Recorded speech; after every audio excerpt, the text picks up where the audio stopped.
안녕하세요. 저는 현재 대한민국 춘천에서 재택근무를 하는 IT 개발자 제이콥바버라고 합니다. 저는 한때 IT의 최첨단을 달리는 실리콘밸리의 개발자로 15만 달러의 연봉을 받고 회사를 다녔습니다. 그때와는 환율이 좀 다르긴 하지만 요즘 한국 환율로 따지면 약 2억 원 정도 되겠네요. 연봉만 들으면 신입 개발자가 받기엔 정말 많은 돈이라고 느껴지실 거예요. 네, 저도 처음에는 많이 받는다고 엄청 좋아했습니다. 하지만 그 환상은 얼마 지나지 않아 산산조각이 나버렸죠. 15만 달러를 받아도 국연방 소득세, 주마다 있는 주소득세, 사회보장세, 의료보험 등등을 빼니 1년 동안 총 세금으로만 약 5만 달러, 즉 6천만 원이 넘는 비용이 넘게 빠져나갔습니다. 여기에 제가 사는 베이 에어리어 지역은 월세도 장난이 아니었습니다. 제가 살고 있는 곳은 좁아 터진 곳이었는데도 월 3,500달러를 내야 했습니다. 연간으로 따지면 4만 2천 달러, 5,600만 원 이상이 빠져나갔어요. 거기에 식재료가, 기름가, 전기가, 수도가 뭐 안 비싼 게 하나도 없었어요. 공과금의 1년 고정비만 1만 달러 이상, 차에 드는 기름값이나 보험료, 유지비 등을 합치면 2만 달러 이상 등등 비용을 빼면 약 2만 달러가 남는데요. 이 2만 달러를 생활비와 식비로 쓰고 저축까지 해야 하는데 결국 남는 돈은 1만 달러도 안 됐습니다. 제가 첫 해 정말 아끼고 아껴 저축한 돈은 한국 돈으로 치면 1,100만 원가량 정도였습니다. 저는 왜 실리콘밸리에 있는 개발자들이 그 많은 연봉을 받으면서도 중고 캠핑카에서 노숙자처럼 사는지 알게 되었습니다. 돈이 안 모이니 그런 거였어요. 제 직장 동료 중에도 향후 10년 후 미래를 바라보면서 차 안에서 최소한의 식비로만 생활하며 버티는 사람들이 있었습니다. 시간이 흘러 경력이 쌓이게 되면 훨씬 많은 돈을 벌 수 있었고 저축할 돈도 많이 생길 테니 그 돈으로 주거비용이 저렴하고 살기 좋은 동네로 떠나 집을 구입하고 프리랜서로 생활하는 것이 그들의 꿈이었어요. 문제는 미국은 해고가 자유로운 나라라는 거죠. 그 중에서도 실리콘밸리는 유독 사람을 자르는데 거침이 없는 곳이었습니다. 제가 실리콘밸리에 온 지 3년 차가 됐을 때 이미 몇 명의 동료가 해고된 후였고 살아남은 저 또한 언제 잘릴지 모른다는 불안감에 휩싸이곤 했습니다. 적성이 맞는 일을 택했기 때문에 개발 일은 여전히 좋았지만 미국 대도시에서의 삶은 저를 지치게 했습니다. 한 치 앞도 볼 수 없는 미래와 불안정한 삶, 살인적인 주거비와 생활비, 끔찍한 교통체증. 힘든 삶은 서서히 저의 정신을 갉아먹었고 저는 심지어 우울증 초기 증상이라 상담까지 다니고 있었습니다. 제가 꿈꾸었던 개발자로서의 삶은 이게 아니었는데 말입니다. 문득 지금으로부터 몇 개월 전 한국으로 떠난 에디와의 대화가 생각났습니다. 에디, 왜 그 좋은 직장을 때려치고 한국으로 가려는 거야? 내가 가는 한국 회사에서 돈을 더 많이 준대? 오히려 한국이 미국보다 더 연봉이 낮지 않나? 더 많이 안 줘. 난 연봉 낮춰서 가는 거야. 그럼 대체 왜 한국에 가는 거야? 돈보다 중요한 가치가 있으니까. 저는 그 당시 그의 말을 이해할 수 없었습니다. 에디에게는 기분 나빠할까봐 티를 내지 않았지만 저는 은근 한국을 무시하고 있었거든요. 한국이 아무리 발전한 나라라고 하지만 경제 규모나 나라 크기, 세계적인 영향력 등 미국에 비할 바는 아니었죠.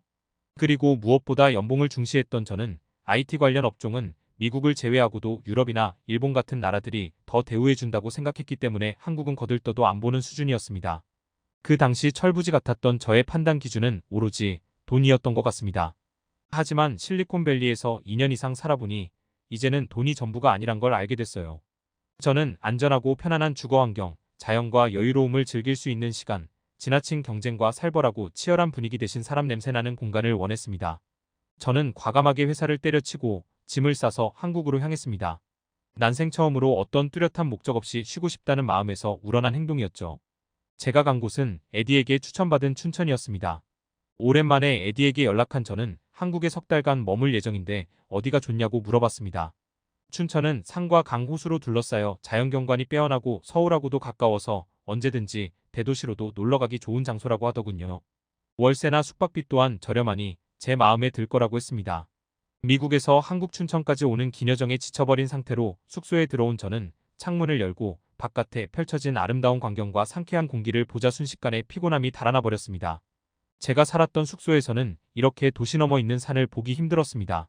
실리콘밸리라고 자연적인 공간이 없는 건 아니었지만 그런 풍경들을 볼 수 있는 곳은 그만큼 월세가 비쌌거든요.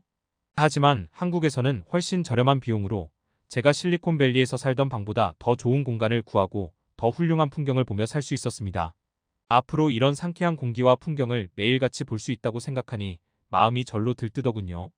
시간이 흘러 저녁 시간이 되었고 출출한 배를 채우기 위해 밖으로 나갔습니다. 저는 에디가 춘천에 오면 꼭 먹어보라고 한 백반집으로 향했습니다. 백반집에는 인자한 표정의 한국인 할머니 한 명과 점원들이 활기찬 목소리로 저를 맞이하며 빈 테이블로 안내했습니다. 이때만 해도 저는 새로운 곳에 와 설레는 기분이었습니다. 전화 한 통이 이런 기분을 모두 망쳐놓기 전까지는요.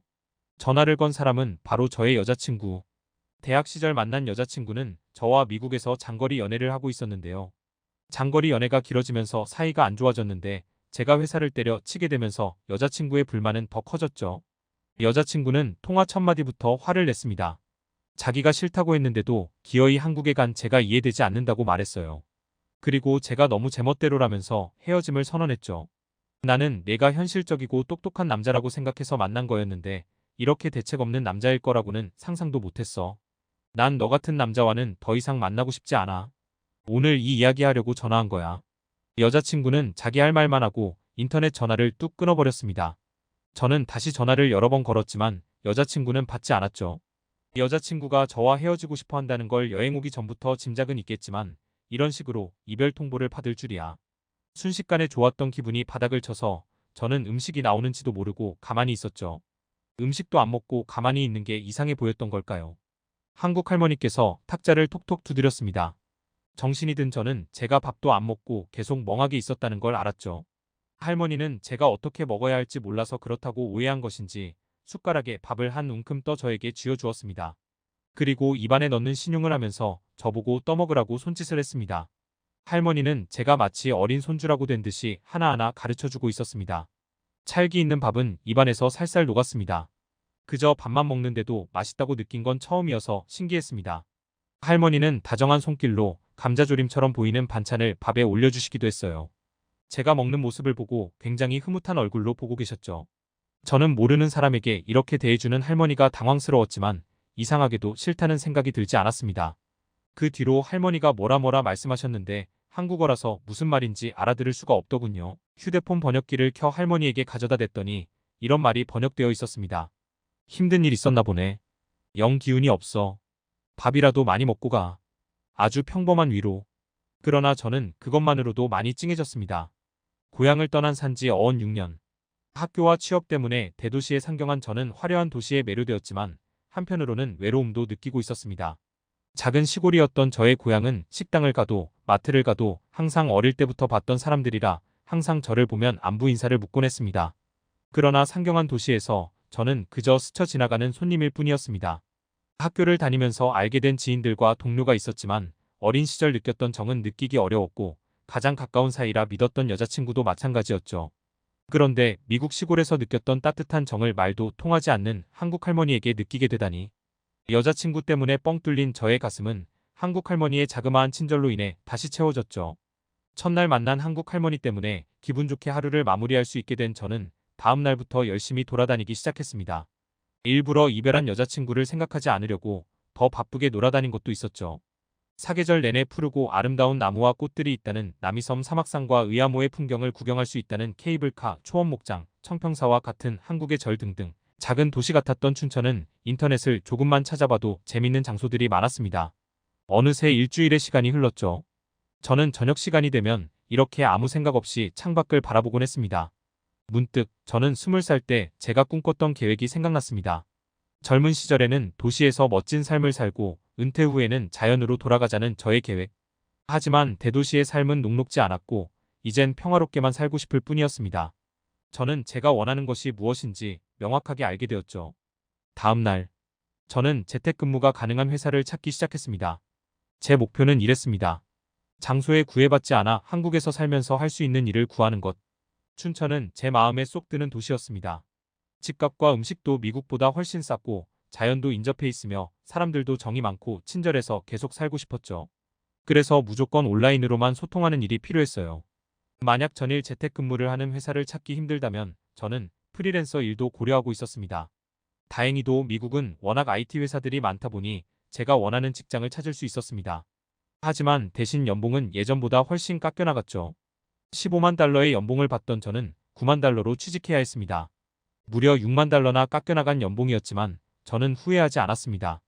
깎여나갔어도 하나로 1억 2천 정도 되니 충분히 생활하고도 남는 금액이었죠.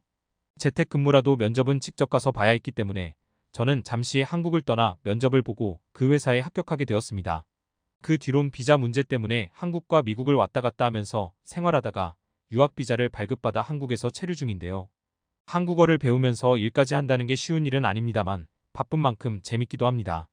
한국에 머무르면서 더 애정이 깊어진 저는 귀화에 대해서도 생각하고 있습니다. 물론 귀화는 굉장히 오랜 시간이 걸리는 일이기 때문에 지금 당장 할 수 있는 일은 아닙니다. 일단 장기 체류할 수 있는 비자부터 필요했어요. 제가 현재 생각하고 있는 건 투자 이민인데요. 외국인이 한국에 운영 중인 법인에 1억 원 이상 투자하면 장기 체류할 수 있었거든요. 한국에서 이미 충분히 많은 돈을 아끼고 있어서 지금 기세로 봐서는 2년도 안 돼서 1억 원이 모일 것 같아요. 한국 땅에서 당당하게 오래 살 수 있는 날을 간절히 기다려봅니다.